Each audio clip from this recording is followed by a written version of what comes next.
ბატონო აკაკი, რა როლი აქვს ლარის გაცვლითი კურსის რყევაში არასწორ მოლოდინებს და რა ქმნის ხოლმე ასეთ არასწორ მოლოდინებს? თუ შეგიძლიათ თქვათ, აი ამ შემთხვევაში რა იყო მიზეზი, რომ მოსახლეობას ჰქონდა გარკვეული არასწორი მოლოდინები? ვისი პასუხისმგებლობაა ეს? ხო, მთავარი მიზეზი მე ვიტყოდი მაინც რომ არის ეკონომიკური ზრდის დაბალი ტემპი და ეს არის ის ძირითადი პრობლემა, რის გამოც თქვათ ვერ ხდება გადაძალვა აი იმ ფაქტორების, რომლებიც გავლენას ახდენს ამ შემთხვევაში ლარის კურსის მერყეობაზე. ფაქტურად რა მდგომარეობაში ჩვენი ეკონომიკა მცირედი ნიავიც კი არის საკმარისი იმისათვის, რომ ლარი გადაიხაროს წონასწორობის წერტილიდან. გამომდინარე იქიდან, რომ ეკონომიკური ზრდის დაბალი ტემპი არის. ფუნდამენტალური ფაქტორების მხრივ, როგორც სტატისტიკა და მონაცემები გვაქვს ჩვენ, ეს სტატისტიკა გვეუბნება, რომ პრინციპში წმინდა ექსპორტი არ შემცირებულა, არც უცხოური ინვესტიციების კუთხით გვაქვს შემცირება, ასე რომ აქ უნდა ვეძებოთ ჩვენ მოკლევადიან ფაქტორებში მიზეზი. შესაბამისად, დრო არ მაქვს თუ დავიმატებთ. გისმენთ. ხო, ამ მოკლევადიან ფაქტორებში, რა თქმა უნდა, მოლოდინებს, მათ შორის მონეტარულ პოლიტიკასაც და ფისკალურ პოლიტიკასაც თავისი ადგილი უკავია. პირველ რიგში, დავიწყოთ მონეტარული პოლიტიკით. გაზაფხულიდან ეროვნული ბანკი ატარებს დედოლარიზაციის რაღაც პოლიტიკას, შესაბამისად, შეგვიძლია ვთქვათ ეკონომიკური სტიმულირების პოლიტიკასაც, ბუნებრივია, რომ ეს გარკვეულწილად გავლენას ახდენს ლარის კურსის მოკლევადიან მერყეობაზე და მათ შორის მოლოდინების ჩამოყალიბებაზე. ხაზგასმით მინდა აღვნიშნო ის, რომ ადამიანებს არასწორი მოლოდინები არ აქვთ ამ შემთხვევაში, აბსოლუტურად სწორი მოლოდინები აქვთ და მოლოდინები არის ის, რომ ლარის კურსი ალბათ მომავალშიც გაუფასურდება. ფისკალურ პოლიტიკას თუ შევხედავთ, დავინახავთ, რომ თავისთავად ის, რომ დეფიციტური ბიუჯეტი გვაქვს, ეს თავისთავად უკვე ქმნის იმის მოლოდინს, რომ ლარი მომავალში უნდა გაუფასურდეს. ამდენად თავისთავად მოლოდინი, რომ ლარი გაუფასურდება, თქვენი აზრით არასწორი არ არის. არა, მოლოდინი გასაგებია. ძალიან დიდი მადლობა. ბატონ დავით, ბოლო რამდენიმე თვის განმავლობაში თქვენი აზრით რა ქმნიდა ამ მოლოდინებს, არასწორ თუ სწორ მოლოდინებს? მოსახლეობამ რატომ გადაწყვიტა, რომ ჭარბი რაოდენობით შეენახა დოლარი მაგალითად და არა ლარი? მე არ ამგონია საერთოდ, რომ აი ბოლო თვეები ხა ივნისიდან დაწყებული ლარის კურსი არის 2.3 ფარგლებში, ხო? რაღაც პერიოდში იყო თქვა 10 დღისი ცოტა გაიქცა, მაგრამ არ დაგვაუწყოს რომ ეს მოლოდინი თქვა რა იყო ცოტა მოგვიანებით გეტყვით, მაგრამ ეროვნულმა ბანკმა მოახდინა ინტერვენცია, გაყიდა დოლარი.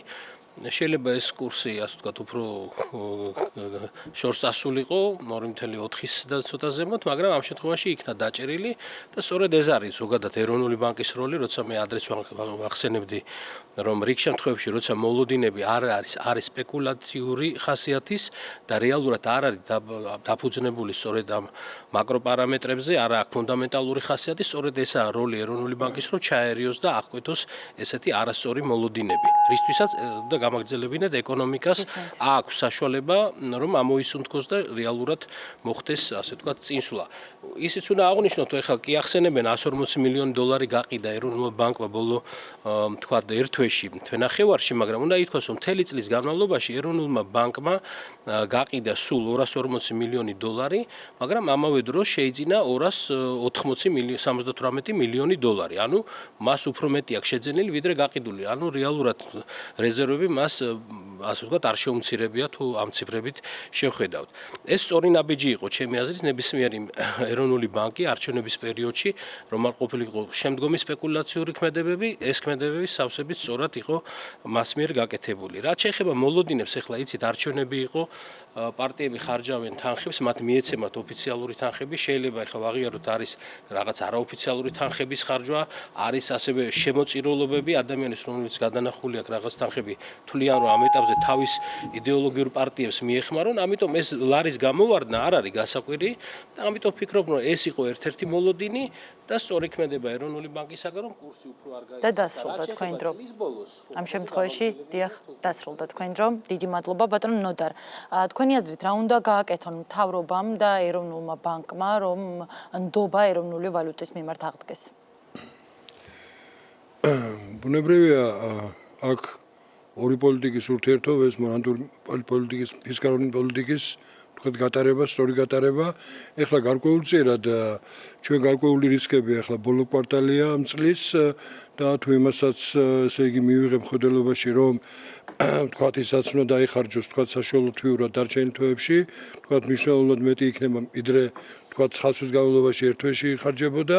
ეხლა ბუნებრივია ეს გარკვეულ გავლენას მოახდენს, განსაკუთრებით თუ ჩვენ ბიუჯეტ შევხედათ 2016 წლის შესრულებას, აქ ვნახავთ რომ ხარჯებშიც თქვათ დინამიკაში თუ შესრულდეს უფრო მეტი უნდა დაიხარჯოს, განსაკუთრებით არაფინანსური აქტივების დისმუხლით აქ საკმაოდ ჩამორჩენაა და ასე ვთქვათ, საკმაოდ სერიოზული თანხები იქნება. ანუ ჩვენ თუ თქვათ ავითვლით ის შეიძლება გავაგრძელებ იმ 800 მილიონზე მეტი რაც არის ამ კუთხით გამოყოფილი, ეს თავისთავად თქვათ ხარჯებს გადის და ბუნებრივია ახლა აქ ისე როგორც შეიძლება თქვათ ციფრობრივად პროცენტულად უფრო ნაკლებია ვიდრე იყო 2015-ში, 2014-ში განსაკუთრებით თქვათ 2013-ში, როდესაც საკმაოდ სერიოზული თქვათ ყოველთვიური იყო ბოლო თვეებში ამდენი დაწოლა არ იქნება. თუმცა ამას ახლა ასე ვთქვათ, ეს იქნება მნიშვნელოვანი ფაქტორი, როდესაც აქ საუბარი იყო იმ ფაქტორებზე, რაც ახლა თქვათ მოქმედებს, ახლა მოგეხსენებათ, თუ კი საშუალო თქვათ ვადიან პერიოდში ესეთი თქვათ ფისკალური პოლიტიკა, ასე მონეტარული პოლიტიკა, ეს თქვათ მნიშვნელოვანი ფაქტორებია. უკვე მოკლევადიან პერიოდში თქვათ მნიშვნელოვანია აქ ინვესტორების განწყობა ბუნებრივია, ასევე მოლოდინები, რაც ახსენა ბატონ მაგაკიმაც, ასევე თქვათ რისკ აპეტიტი ეგრეთ წოდებული, ანუ თქვათ რისკის მიდრეკილება.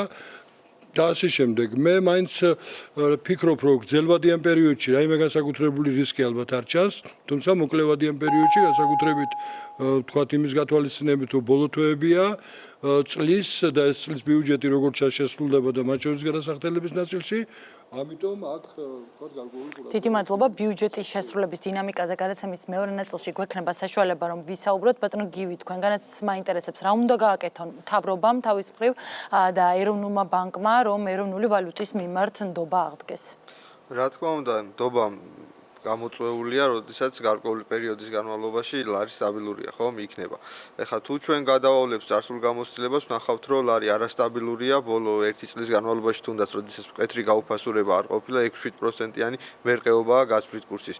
შედეგად ეს ყველაფერი იწვევს, რომ ნდობა საკმაოდ რთული აღსადგენი იქნება, ამას გარკვეული დრო დაჭირდება, ეროვნულ ბანკს უნდა გქონდეს დამოუკიდებელი მონეტარული პოლიტიკა, მთავრობამ უნდა შეეცადოს, რომ არ ქონდეს დეფიციტურ ხარჯვას ადგილი და არ მოხდეს ბიუჯეტის არათანაბარი ხარჯვა. აი ამ დრომდე თუ ბიუჯეტის დეფიციტური ხარჯვა არ ახდენდა გავლენას გაზრდით კურსზე, წლის ბოლოსათვის თუ მოხდება, ეს რა თქმა უნდა უარყოფითზე გავლენას იქონიებს. ანუ მთავარი აქ არის, რომ შემცირდეს გაზრდით კურსის მერყეობა მთავრობის და ეროვნული ბანკის ურთიერთ ესე ვთქვათ შეთანხმებული მოქმედებით. ძალიან დიდი მადლობა. დიახ, ძალიან მოკლედ ბატონო ნოდარ. რომ საქართველოს ეროვნულმა ბანკმა ესე იგი რეფინანსირების შესახების მოცულობა თქვათ მაქსიმალურ ზღვამდე გაზარდა ამ ბოლო პერიოდში, თუ კი თქვათ ზაფხულის თვეებში ფაქტობრივად აქ თითქმის თქვათ არ იყო მოქმედებება, ახლა თქვათ ამ წინა კვირის განმავლობაში ესე იგი თქვათ სებიდან აღებული შესახების მოცულობა 1 მილიარდ 220 მილიონი შეადგინა და ეს ახლა რა თქმა უნდა ამან თქვათ ლარის თქვათ მიწოდება გაზარდა და თავისთავად ამ წონასწორობაზე იმოქმედა. ახლა ეს ფაქტორიც თქვათ გარდა იმისა, რომ თქვათ დოლარი გაყიდა, ანუ რეზერვიდან დახარჯა თანხა, ეს ფაქტორიც ალბათ მნიშვნელოვანი იყო და ამასთანავე ხშირად ახსენებენ ხოლმე იმერჯერა ტრანზაქციასაც თქვათ TBC ბანკიდან თქვათ რესპუბლიკა ბანკის შეძენას უკავშირდება. მე არ მგონია თქვათ ახლა ეს ფაქტორი თქვათ ძალიან მნიშვნელოვანი იყო, მაგრამ რაღაც ზემოქმედებას ალბათ მაინც გააკეთებდა, იმიტომ რომ რამდენიმე ასეული მილიონი. ბატონო გივი, თქვენ გსურდათ დამატება, თქვენ 20 წამი გექნებათ, ძალიან ცოტა დრო. კი ბატონო, რეფინანსირების შესახებზე მინდა დავამატო, დაახლოებით 250 მილიონით გაიზარდა და თუ შევხედავთ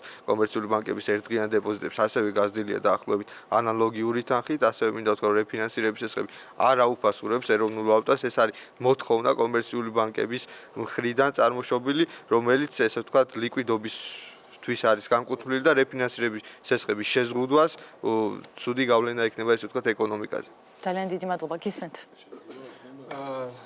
ბოლო პერიოდში ჩატარებული ინტერვენციების შემდეგ ლოგიკური იყო, რომ მოთხოვნა გაიზრდებოდა შესაბამისად ლარზე და რეფინანსირების შესახების მოცულობა გაიზრდებოდა, გამომდინარე იქიდან, რომ კომერციულ ბანკებს შეექმნებოდათ ლიკვიდობის პრობლემა.